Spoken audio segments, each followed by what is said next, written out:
how can we help other people not just scroll and watch Dancing with the Stars and distract themselves to death and just let it all happen? How do we say like, hey, no, this is a chance for you to like admit it, to like take it on, to like walk out of the matrix for 10 minutes and see? Like, how do we invite people to that? We all talk about community, but we don't really believe in it. Do we even know how do you even define it? Right. At this How point, are we even a part of a community, right? And what is that community? And what are we doing to better that community? Because without that, what are we? welcome to This Helps, where we sit down with the world's leading helpers to find out how they're helping and also what helps them. By the end of this episode, you'll have practical tools to improve your own mental health. I'm Marlon Morgan, founder and CEO of Wellness Together, an organization dedicated to improving the mental health of thousands of people every day. Join me and my insightful Gen Z co-host Hannah Ravage as we sit down for authentic and vulnerable conversations with people dedicated to helping others. What helps? Let's find out. I'm truly excited to have MariaEsther Izquierdo-Hemmen on the show today. I am so excited to hear more about her journey and her current work. Marlon, why did you want her on the show? Well, soon you're going to find out MariaEsther is a type of person that is rare in that she's been through a lot. She's had an incredibly interesting and a lot of times challenging journey to the place she's at now, running a mental health company. But she has seemingly used everything she's been through to feel empathy and to create a safe space for other people who are in situations much like the one she was in, and to make them feel seen, heard, validated, and safe. I think, what she's doing for people and what her staff continues to do for people in schools highlights how important the healing nature of a human relationship can be. Yeah, I couldn't agree more. I'm so excited for everyone to hear her story and learn from her. Let's get into it. I want to welcome MariaEsther Izquierdo-Hemmen to today's podcast. She is the co-founder and CEO of Mending Matters, founded in 2014, which is a nonprofit organization that brings therapists into schools to meet students where they're at and provide that healing human relationship, in addition providing hope and the tools that they need to be mentally healthy. MariaEsther, we're so happy to have you on today. Thank you and welcome to This Helps. Thank you. Thanks for having me. Well, when you said you would be a guest on the show, I was very excited because you and I ended up having coffee here in San Diego not too long ago, and I really enjoyed our time. And you shared some of the most amazing stories I felt like everyone needed to hear. You've been an advocate for youth mental health and mental health in general for a long time, and you've built something really incredible. Can you just talk to us a little bit about how you got to this place? Yeah, wow. How much time do we have? That's a long story. We got time. So I think I'll start with like today and then kind of go backwards. So I am a CEO of Mending Matters. And what is Mending Matters? We provide school-based mental health services and programs for high school and middle school students. I'm sure we'll talk more about that later, but how did I get to Mending Matters? I came to the US when I was almost 20 years old. And at that time, I had a little girl. I started going through college, and during undergrad, I took some classes that required a internship. And one of my first internships was with the International Rescue Committee. And from that internship, I knew exactly what I wanted to do. I wasn't sure if it was going to be school-based or what type of social services I was going to end up in. I really didn't even know that I was going to be a social worker, but I knew that I wanted to do something like that. What's the International Rescue? The International Rescue Committee, Mm-hmm. an agency that works primarily with refugees and asylees, and they have quite a large presence in San Diego. And so my internship was specifically helping refugees and asylees fill out documentation. So you said around the time when you were 20 years old, you made the decision to come to the United States. Where were you at the time? So I was in Chile at the Mhm. time. And How yeah, old was your little girl? so she was 1. Wow. So Yeah. you came here by yourself with your little girl and went to school right away, or had So no, not really. Yeah, I skipped those important parts. well, yeah, let's Um, can we rewind and go back, because I feel let's like the rewind. details, just maybe think about it if you're open to it. Let's just do 5-year increments. What you've done is incredible, but when you talk about the foundation and why you do it is really helps. I think it's helpful for me to understand why probably why it's been so successful and why people are so dedicated to joining with you in your mission. So like 0 to Okay. 5, hit me Yeah. with 0 to 5. Oh yeah. So who was MariaEsther as a little girl? 0 to 5. I was born in Puerto Rico. At that, up until 10 years old, I was in Puerto Rico and then Peru. During that time, in general, I had a very unusual childhood in the sense that I lived in many different homes. I was raised by some great people and also some not so great people. My family was the kids that I lived with. I think what you could potentially call group homes would be the equivalent to that. Mhm. And how many different And countries? You mhm, mentioned a couple of different countries from 0 yeah, to 10. Have you added them up? probably between 4 to 5 countries. So you were And moving around a lot. There was very little, it sounds like very little that you knew you could count on.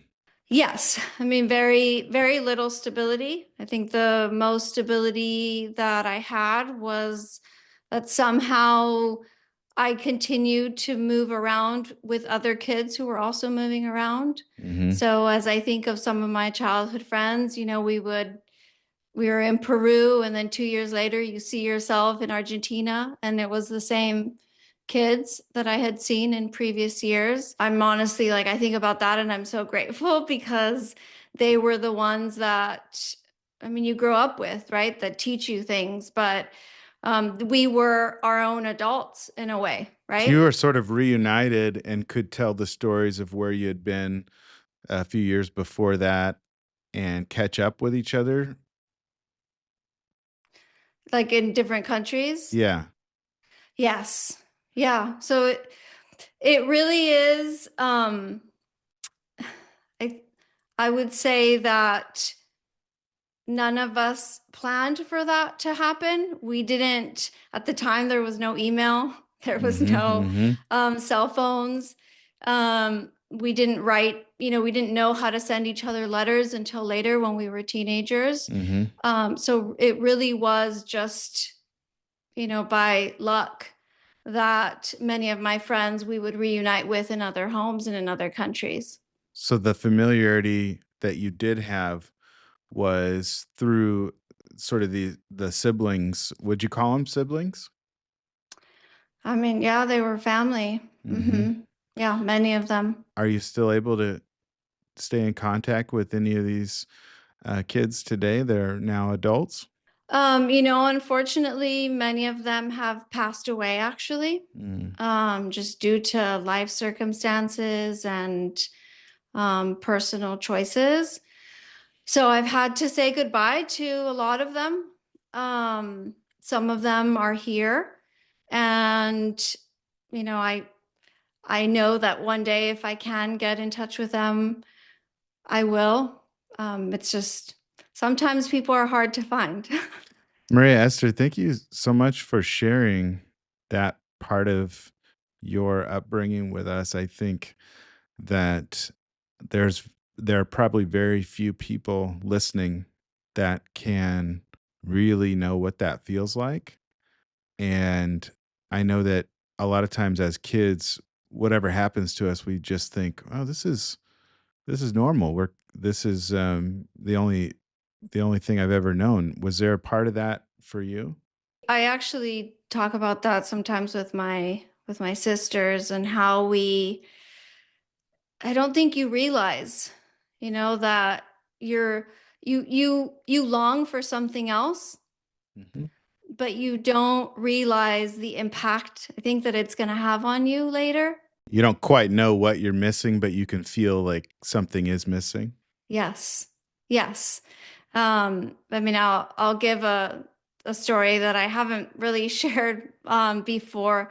I remember when once I was here in the US and more settled, and I went into a gas station and probably, 7-Eleven or something like that. Mhm. And I was able to purchase something.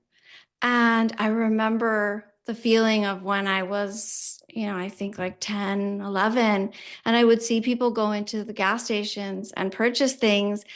And I was like, I wonder what that feels like. Like, that must be amazing to be able to go in. And it's something so simple, but Yeah. I tell my kids that to this day, that story, like it was so impactful for me. But those are the things, right, that I saw as a kid. And I wondered, like, oh, that kid's going in with, their family. And it just wasn't, it wasn't even something I could have done or afforded, So just but like yeah. the agency and autonomy of just going in and buying, like choosing something and saying, "Yeah, I'll take this." Hmm. That was a big deal.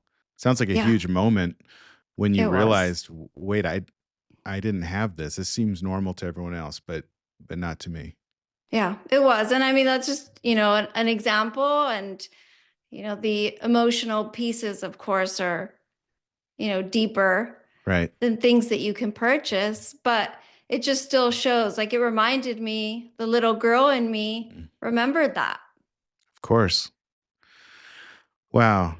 So 4 or 5 countries before the age of 10, and then you had another, 9 or 10 years before you were in the United States. Is there anything from that period that sort of sticks out to you? Yeah. So I spent a good amount of time in Argentina after 10 and then moved to Chile. There was a moment in time where I really felt that I didn't want to stay in South America. Mhm. When I was 15, I had the ability, since I was born in Puerto Rico, to come to the US. Mhm. And so I went to Texas and I enrolled in school Yeah. at 15 My in gosh. Katy, Houston, Texas. And wow, like if you want to drop yourself on another planet and Yeah. just think about what that felt like, that's what it felt like to me. I had no idea. I mean, just even from the food to language to music to culture. I was able to take tests and they put me into my grade and the age that I had been in, which was surprising because I hadn't had a lot of education before that. But the power of books, if you read Mhm. books. Mhm. So I tested in as a sophomore, and that didn't go too well, as you can imagine. So Well, yeah, I I can imagine, but you know what I can't imagine? Being 15 and getting myself from one country to another country, or even making that decision of, yeah, I think I don't like it here, but I'm gonna just see what I can do on my own. I mean, that in and of itself is incredible. Well, I can't take all credit because I had a stepsister who had kids and she was in Houston. So I had somebody that I could reach out to, that I could, you know, at Yeah, least somebody that knew. But she had her family. yeah. But you Um, made the decision, and you said, sophomore year didn't go well. mm-mm. I'm feeling like there are people now listening who could identify with that, but probably aren't thinking the same thing you are. Is there anything you can tell us about that? When I tell people about this, I feel like I'm exactly the students that we aim to work with, right? Mhm. I was completely under anybody's radar. I mean, I went to every single class. I wanted so bad to belong. I wanted to be noticed, but just as another student. I remember seeing a fight for the first time, and I had never seen a fight. And I wondered, like, am I supposed to say something? Do people stand here? Are we okay? I mean, all of those little things, right? I had to learn. I remember after the first couple weeks, I would just go to the library and stay there and shout out to every librarian because, geez, they're angels in disguise. Um, and I'm also a huge book lover, so that was a perfect combination. But I spent so much time there when I didn't know where else to go, when I wasn't supposed to be in class. And so again, I wasn't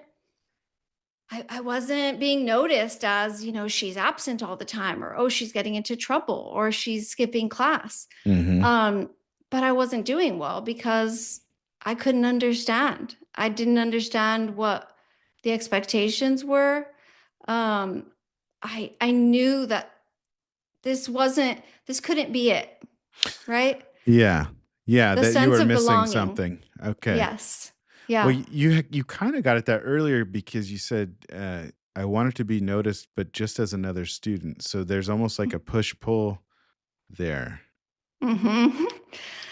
Yes, and it's because right, when we come from somewhere else, you already feel like you're an outsider, You're right? getting So, attention, but it's not necessarily the kind that you would want.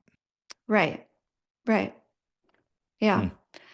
And, so I didn't make it through the year. I stopped going. And what's unfortunate is that I wasn't asked to stay, right? Somebody didn't call and say, Mhm. hey, come back to school.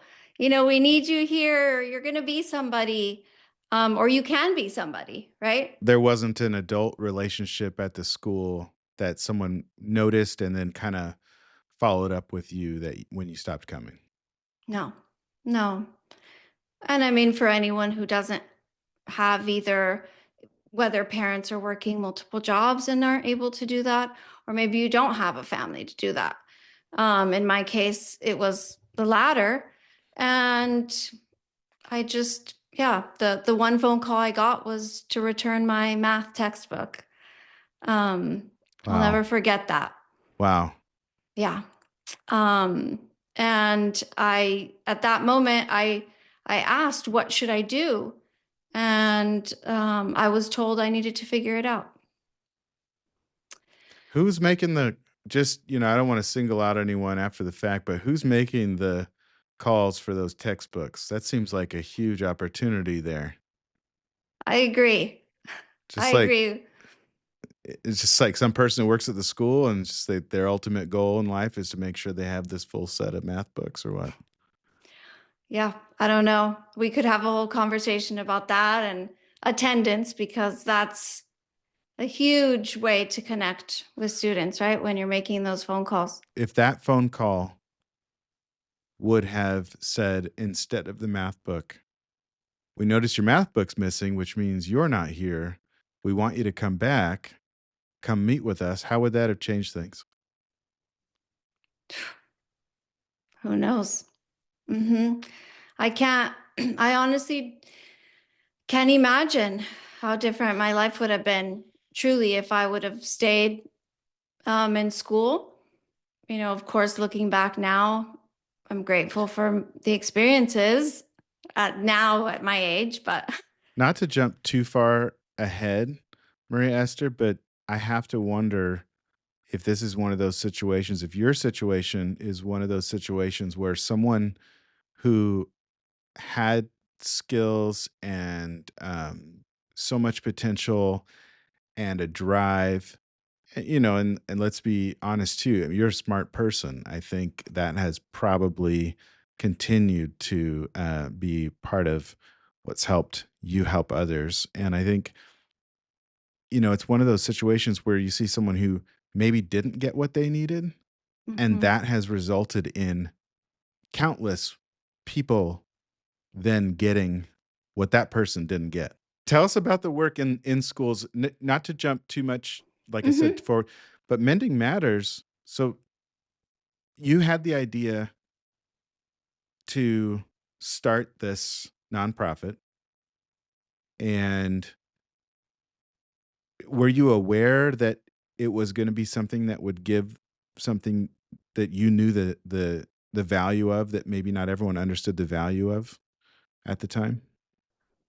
I I have to say yes. I knew because it's my own lived experience, right? Like when you feel something as deeply as I did and all of the other experiences that came after leaving, you know, sophomore year and not making it through high school, fast forward and I'm here and, years later after graduate school, and I'm meeting with so many students that are telling me the exact same thing that I experienced in a high school in Katy, Houston, Texas. I was like, okay, hold on, right? Like, I get you. Hmm. I, and this is, I felt like it was truly honoring that young girl that had gone through that. I can't imagine the overwhelming feeling that a student would feel who was in a similar situation that you grew up in, and then talking to you at their school. Like, it almost makes it like, I always really don't appreciate when people say, "Wait, I I understand, kind of like the whole bad therapy movement, or like, hey, you don't need all this schooling to." Well, actually, you do need a lot of schooling to make sure that you're not doing harm in a lot of cases. And having experts in mental health is not a bad thing; it's a good thing. Hmm But in addition to that, I don't know that there's much in terms of what we learn in grad school or getting your license that could ever replace or give the feeling of, I have experienced exactly what you're experiencing. I've experienced, whether it's feeling isolated, getting attention, but not get the attention that I would want. Um, for that student to have that moment, is there a story sort of that you can anonymize or kind of tell? Oh, so many. Too many. The interesting thing is, and I'm sure you know this, Marlon, self-disclosure is so discouraged, right? When you go through graduate school, it's ingrained in you to keep yourself to yourself. Yeah. Yeah, it's almost like they wanna minimize you to kinda make sure you don't make it about you, which is good. We don't wanna, Hmm so many of us go into, if I had a story for every undergrad psychology class that you can be in, and sort of just every time someone raises their hand and asks a question, it's like, I guess that's what you struggle with then, huh? Like, it's like so obvious to all of us, Yes. and I'm sure it was with me too. But yeah, so they want you to sort of minimize and diminish yourself a little bit. hmm But yeah, you make the point that how can you? It sounds like you're making the point that how can you truly connect without that? Yeah, I think that was something I kind of had to learn how to navigate because it's almost like a superpower that you have that is there. And it made me so acutely aware of others, especially with the students that I was working with. And so the way that I was able to connect without self-disclosing was responding in a way where it's almost like they could tell, right? Like without Yeah. even saying it. Yeah. It's like when I'm you meet familiar. somebody and they're like, and you're like, okay, we're going to be friends. Yep. It's that feeling. Mm-hmm. And obviously the students are not my friends, but I mean that same, like the connection of understanding. It's like a knowing. I feel like I don't know. I don't want to try to describe it too much because I'll miss it, but there's a little bit of like a humility to it Mm. of, hey, we're both here. Obviously, something happened that we can both connect about. And even if it's kind of saying by how someone looks, or, I've been in so many situations. Most white people, for example, fully white people don't have any idea that I'm a fourth black.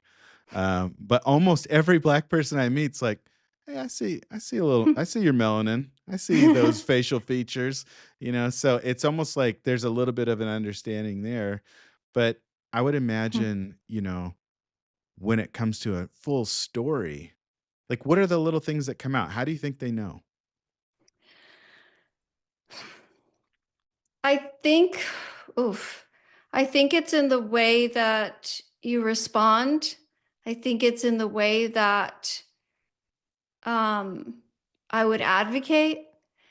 And I think it's in the way too that I would talk to their parents, Mm. What was and that like? um, it's it's it's actually very healing for me. It's Mm. always been very healing for me to bring families and parents into any part of the therapy journey of a youth, right? Because that's what I want for them, right? You want parents to be able to express their worries, their concerns, right? To be parents. Mhm.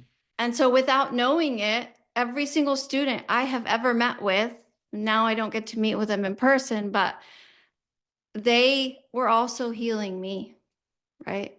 And and I think that came out. Whether they knew, if they were homeless, I know what that feels like. If you have to ask for food, I know what that feels like. If you don't have clothes, I know what that feels like. You don't have family, I know what that feels like, right? Like you've been through abuse, I know what that feels like. So I don't say that to them, but it comes out in the work. And I think I guess in showing up authentic, right? Authentic, the compassion, I would imagine, that is evident. I think it's evident, when I met you, that I'm just trying to think of the things that kinda stand out.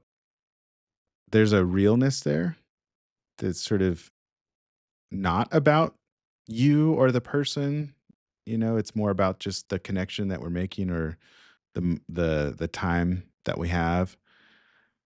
But to be able to talk to parents, you're almost being that good parent or that stand-in or an advocate for a kid who doesn't have it or needs more advocacy at that time. Yeah, and especially as a Latina, right? Mhm. For me, that's been extremely important is being able to use my Spanish also to connect with parents. Um, the stigma is still so strong.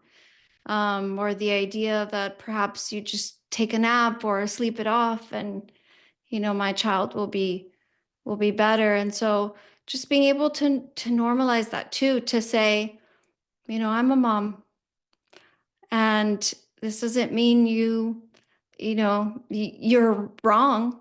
Mhm.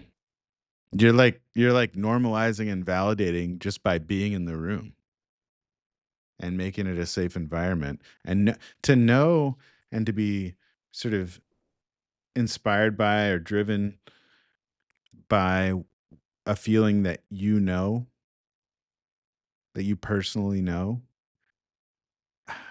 it really is, it's so tough because to know that feeling was definitely, I'm sure, a lot of suffering had to happen. Yeah. Yeah. A lot. A lot. And I think it's memories that you carry, right? That you carry forever.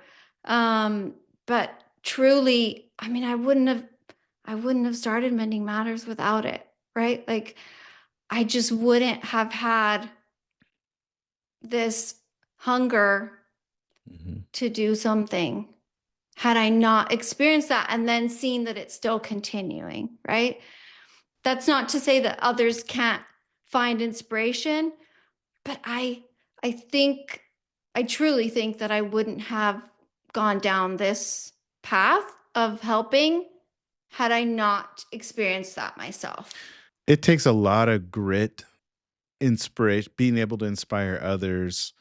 It takes a lot of perseverance to be a social worker, to be in the helping profession, to do a lot of these things. It's a whole different, and I can say this with experience, it's a whole different situation when you are trying to help others do that and show up for that every day and sort of being that to them. Mm-hmm. And not to mention, growing up in somewhere else and then learning everything, including the culture, but then learning how to start and grow a business. And this isn't political, but California is not the easiest place to do that. So that's where you're at now. And Thank you. yeah, thank you. No, thank you for saying that. Uh, it's easy to forget the mountains we have to climb. I'm sure you can relate to this. Often we see the next mountain, and we forget, right? Well, you talked about that hunger, and I related to that, and I don't want to trivialize it by talking about how much I actually do like food, but because I do think I anyone watching the video can see my cute round face, but that hunger is a real thing. That is that I think leads people, and I had people in my life that had that hunger because they had, really sort of horrible things happen in their lives growing up. And I think it can drive you in one or two directions. I rarely meet a person who was who has been through anything like what you've described and isn't kind of like you mentioned earlier, maybe so hungry that they've used, I'm a lot of ways lucky that it's food in a lot of cases, because there's so many other things, drugs, alcohol, other, Mm-hmm. dangerous behaviors that I think you want to fill that with. But if you can wield it to the point of, and you have the people in your life to help hopefully support this to the point of like actually completing that circle and helping others, how incredible would this world be if everyone who had been through something so horrible could actually get to the point, we could help them get to the point. Hopefully that's the idea, is we help them get to the point where they're now doing something nearly exactly like the trajectory of your life. Marlon, I feel like you kind of read my mind with that because I keep sitting here thinking like what is, and I don't even know if there's an answer, but what is it that can motivate someone for good? Because I feel like it's such a big question, but yeah, like hearing you say the hunger can drive you one of two ways, I feel like for both of you, like being able to connect on that, I'm curious what you think. I'm curious what MariaEsther thinks. Yeah. I'm going to try to learn from her. No, geez, I mean, I can only speak my own experience, but truly, I think it's purpose. And for me, it was my daughter. So my daughter was my driving force. Like I wanted so badly to create a legacy for her, and not necessarily something material or even a company. I mean a legacy in like the mother that she could talk about one day, right? Um, and just that created a learner, right? Somebody who wanted to grow and to learn and to ask questions. And curiosity leads to experiences. And I think that it really is, right? What is your purpose? And if your purpose is to better others around you, whether that starts with your child like it did for me, because I can say, Marlon, when you're saying that people choose, substances or things like that, I was so steadfast in raising her well, right? And that I wanted a beautiful life for her. Mm-hmm. And then as I kept developing that, I was like, oh, I want a beautiful life for a lot of people, Mm-hmm. right? Mm-hmm. So that's the best explanation I can give. Well, it doesn't always go that way, but I'm so glad it did. I don't know what I think. I'm trying to put myself in your shoes, and with everything else you mentioned, then if I also was like a parent or a single parent at the time, I think that would have probably been the thing that did me in. I'm a parent now, and that it's almost doing me in now. I a 3-year-old and I feel you. 11-year-old. Yeah.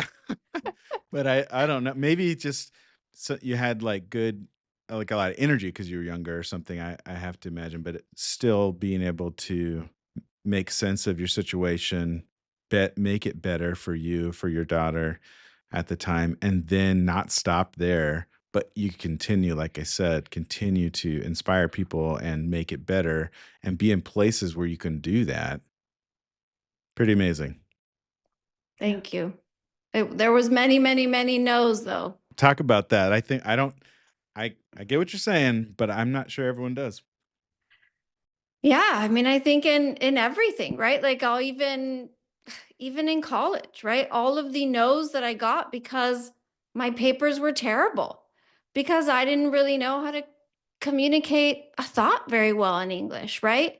So you've got to pick yourself up from that, the disappointment of, right? And then the no's of, you interview perhaps for a job and you don't get it. And then, right, it's every single no. And then now all the way to Mending Matters. I mean, wow, the amount of no's that we had in the beginning. I still joke with, the co-founder that I don't know how we decided to to keep going, Yeah, I want to because know what were some of the things that after you got a grade on a paper that was, not what you wanted, and after you didn't get a job or didn't get hired or maybe someone didn't see the vision that you did, what was your go-to thought to keep going? I would usually call somebody in my life. So I'm very lucky that I have met some amazing women in San Diego, from professors to bosses, who have just like gave me legs when I couldn't find them and truly believed in me. Um, they are the mothers that I wanted, Mm-hmm. um, the mothers that I needed. And they just didn't believe that I I would give up, right? It wasn't even a, yes, maybe you should reconsider. No, it was, oh, yeah, that sounds tough. Okay, so what are you going to do next? Right? Yeah. Mm. Yeah, that they didn't sort of let you, but yeah, you did reach out to them and develop those relationships. I want to go back to something you said earlier because I also think it's unique. You started a company, you run a company, and you said, I wanted to have this legacy, but not necessarily just monetarily. I want to be the person that my daughter can be proud of her mom. But I want to know what separates that from the other person who says, well, whatever it takes, I want them to have money, or maybe I want money, or that, because coming from a background that isn't super stable or predictable or secure, a lot of people choose financial security above everything else. But you still seem to see the value that goes way beyond that. Oof, you're asking me a really deep question here. That's what we're doing here. Jeez. Um, yeah, I hadn't really thought of it that way, but I think to me, like, if I examine really deeply what you're asking me, it's because I I want to do I want to be a part of something that's more than just money. To me, it goes back to purpose. It goes back to, I think, just my values. Yeah, but you had to And get those from somewhere. Mhm. yeah, Where'd you get those? can I ask you that? Where do we get values from more than? Sure. Yeah, I was trying to think through it because I don't like asking people questions that I wouldn't want to answer. So I was like, am I doing that right now? So I was trying to think. Uh, I often, I think money's important, and I don't. I've kind of attributed this quote to uh, everybody's favorite canceled rapper, Kanye. Uh, and my friend said that he said it. It was a long time ago. I've never looked into it to figure out if it was really him. But the quote is, having money's not everything, but not having it is. And so that's kind of what I think about that. I've always felt like, yeah, that makes sense. Um, but then, as I've gotten the opportunity to meet others and who have been more successful, in that way than I'll ever be, or really, frankly, even really want to be, I think about how is it so easy for me to see that money's not everything. I think part of it is growing up and watching um, my dad pass away from addiction very early on when I was 9, and that's a pretty um, formative time. I feel like when people love money more than everything else, I feel like they also ignore death more than anything else. And having a parent die at that age, you really can't.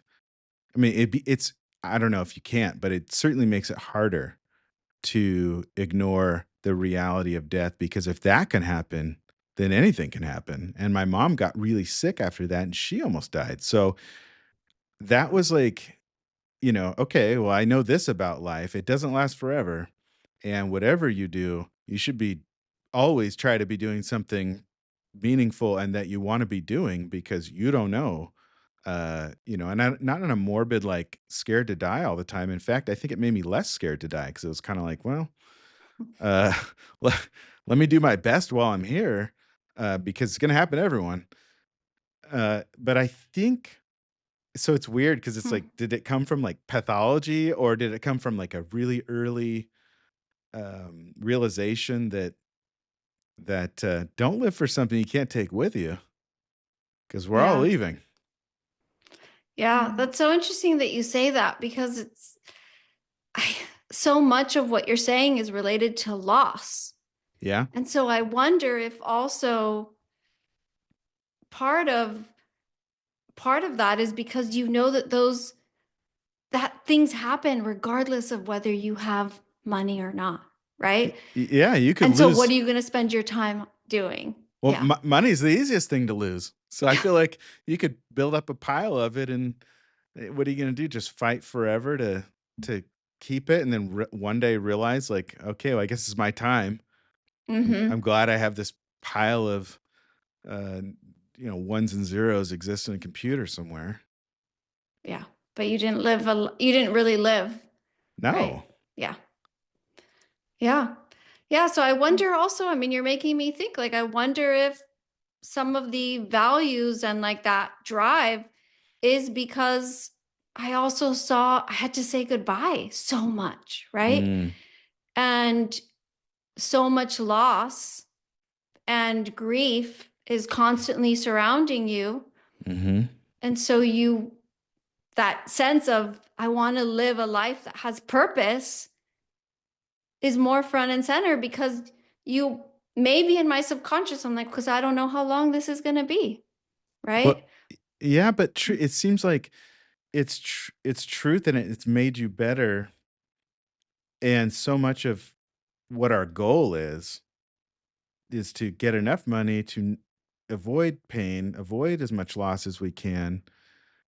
And the fact that you or I, in different ways, weren't afforded that, you know, it's it's almost like a lie that we couldn't, because what you're describing of loss, and I think you certainly had more than your fair share, and possibly I did too. But there's there's also an element of, like, that is actually how things work. That is actually real life.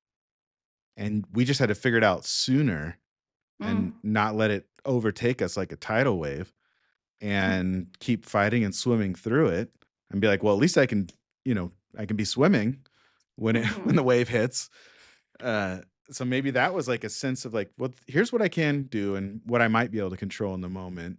But I almost feel like it's such a I don't want to be too much like a TJ Maxx home goods saying, but it is the suffering that has given us more of a realistic view of what life is. Mm-hmm. Yeah. Yeah.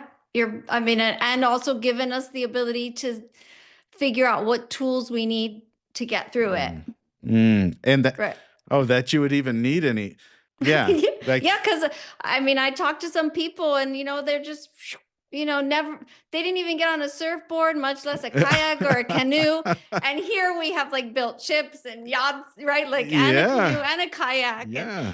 you have your Just in case. driftwood sometimes just that you're holding on to. Well, that shit's Uh, gonna come. Those yeah. waves are on their way, whether you Mm-hmm. know it or not, and whether you want to admit it or not. I think I want to really turn this whole thing on its end, because before we met, I was talking with another friend of mine who works for a big company who recently sold out to the current political situation, and it's not funny at all. It's horrifying, but I think it's like, is what we're going through now just like pretty much like it always has been, but now people who have largely been able to ignore things like Mm-hmm. genocide or uh, horrifying, talk of some of the worst behavior, people can do, or even just simply flat out um, valuing riches over everything and everyone else. Even if it's just that, are we going through a time where, yes, going to be difficult, yes, stressful, yes, sad to read the news or to hear the news, but can we all stand for some more of the reality that really isn't any different than what's been happening on our planet? So you're saying that people are now starting to see what's been happening kind of behind the scenes, but it's more out in the open. It's we can't really ignore it, so we need to build, right? Like Yeah, like a let's huge start, yeah. version of watching something horrible happen when you're a kid and realizing Mhm. that can happen. Mhm. And then, but now how do Hmm. we help?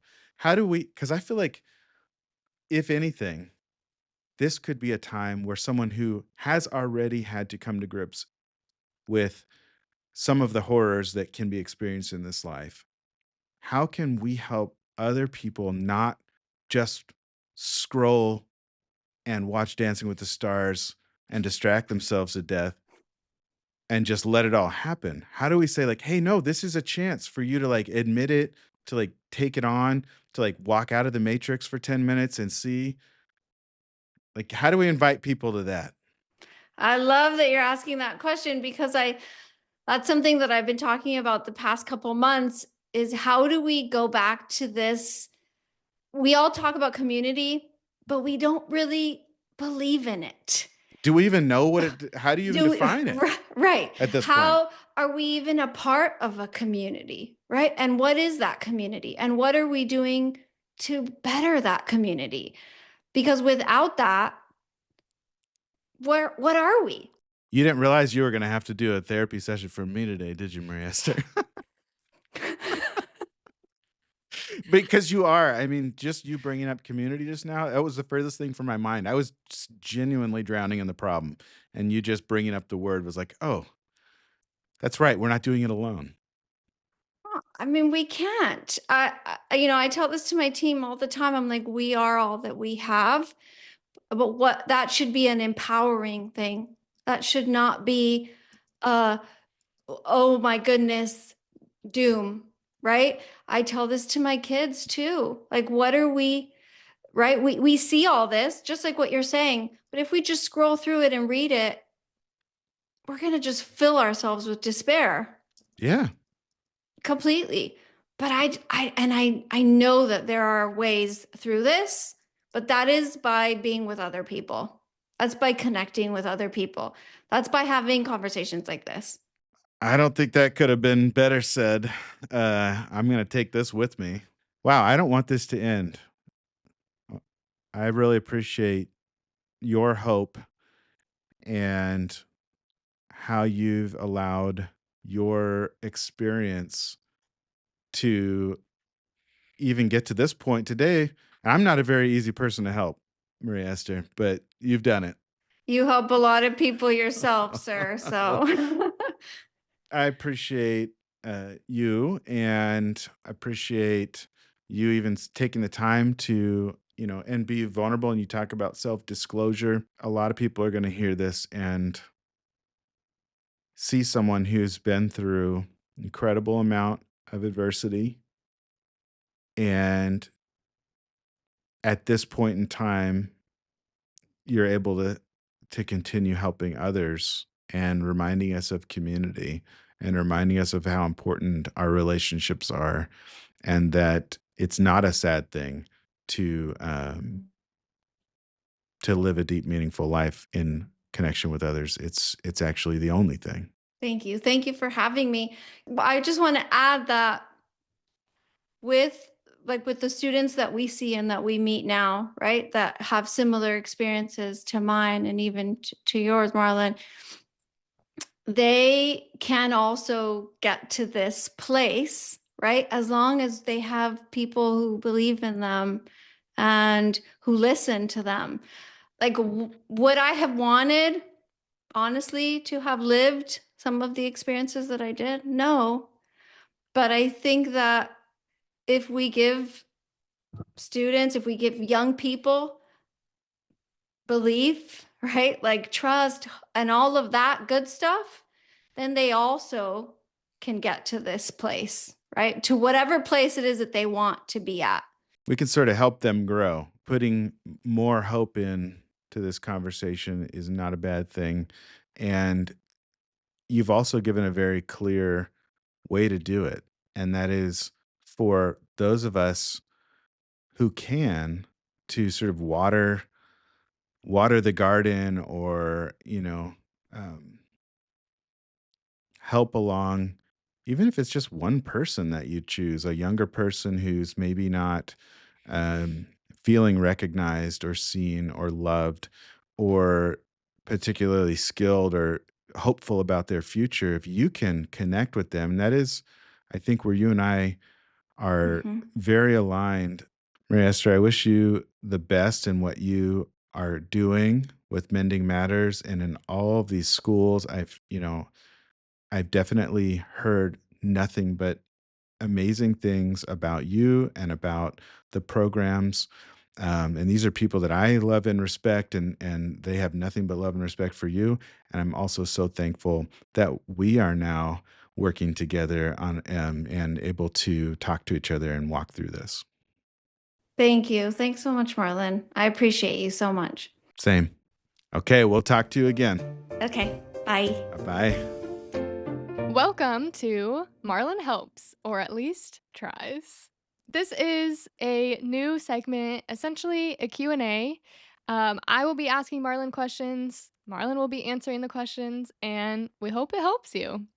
If you have any questions that you want to have answered, please send them to our Instagram at This Helps Podcast, and your question might be featured on an upcoming episode.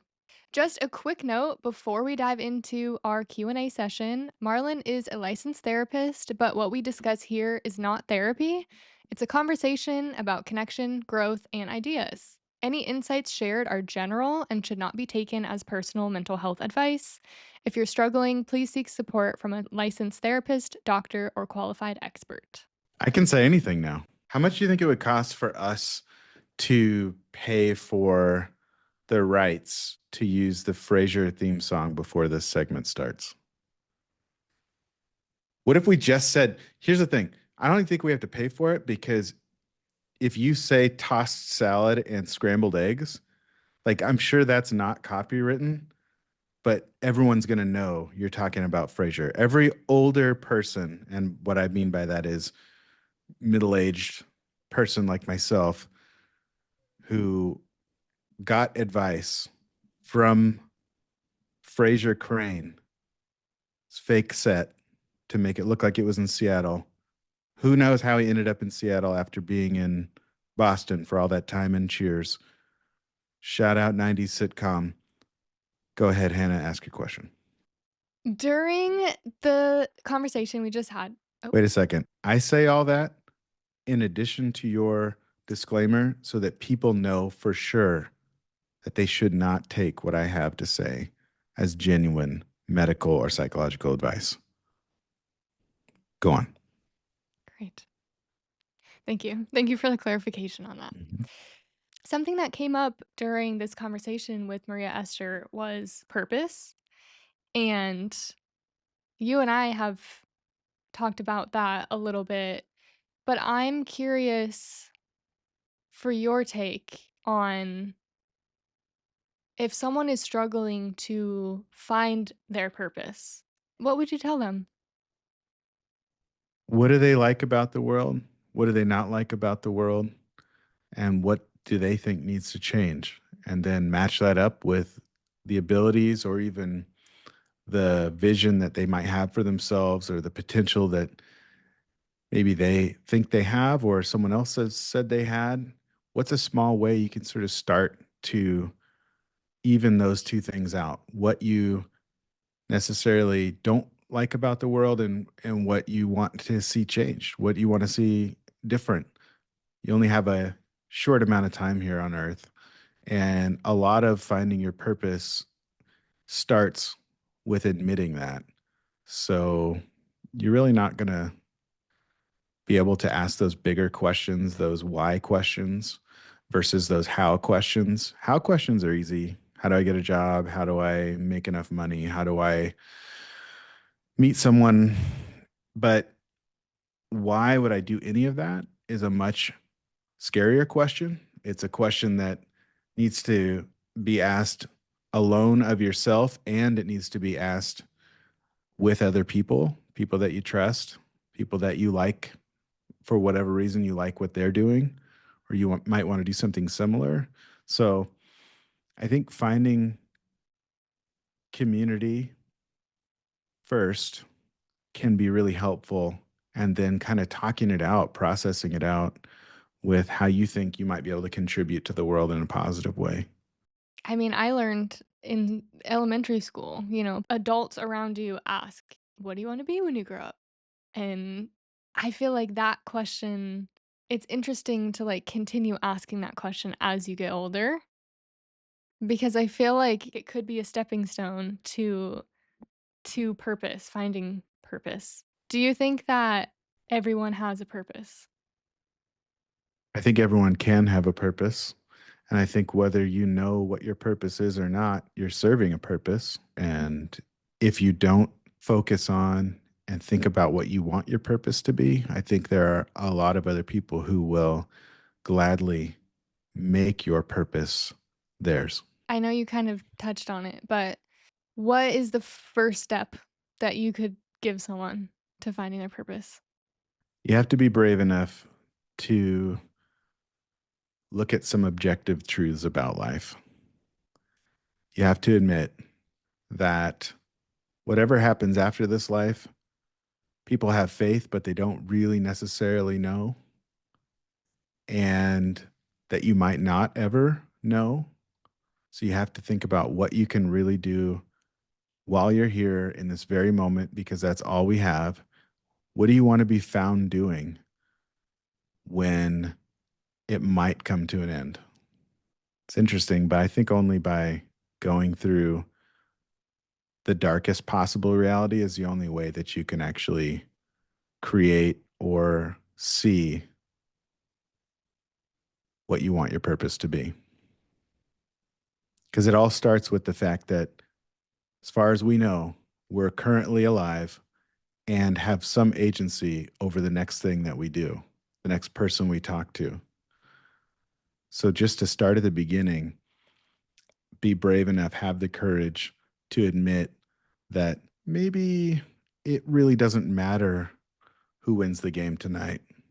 And maybe it's not so important how much money I make when I already have enough, or how other people perceive me necessarily. Maybe there's something else more important. I think starting with some of life's bigger questions, finding someone who's willing to talk about those questions with you and is not going to tell you, oh, that's too depressing or that's too deep, but someone who's also going to sort of live in reality. It's a lot like, I wish The Matrix were a more recent movie. I would reference it even more than I do now. But you kind of have to decide if you want to take the red pill or the blue pill, if you want to live in someone else's manufactured reality, almost like a battery for their purposes, for their growth, for their wealth, or if you want to live a much more authentic life on the Nebuchadnezzar with Dozer and the rest of the crew and eat, what looks like runny oatmeal and wear what also looks like strangely stylish sweaters, but they're kind of like have holes in them, but they're really chunky. So they're kind of stylish, but they're all beige, I think. Anyway, you kind of got to decide which of those two directions you're going to go. And we all, everyone likes to watch a movie and leave reality for a little while, and that's okay. You don't have to always be searching for meaning in every moment to the point that it's like absurd, but you do have to overall keep in mind death is a reality. This life is short, and there's nothing more important than you and the people around you. How can we be our most human? We're human. So I think a purpose, and even if you look at Abraham Maslow's work in self-actualization, how can you be the most that you can possibly be? Experience the most, love the most, interact with the most, and even gain insights into who you are, who other people are. What's more exciting than that? So I think it starts there. It's interesting to think about. And it definitely makes you think, but I think this is all super helpful. Yeah, I think that was me trying. Thanks for joining us today. We hope it helped. Stay connected with us at thishelpspodcast.com.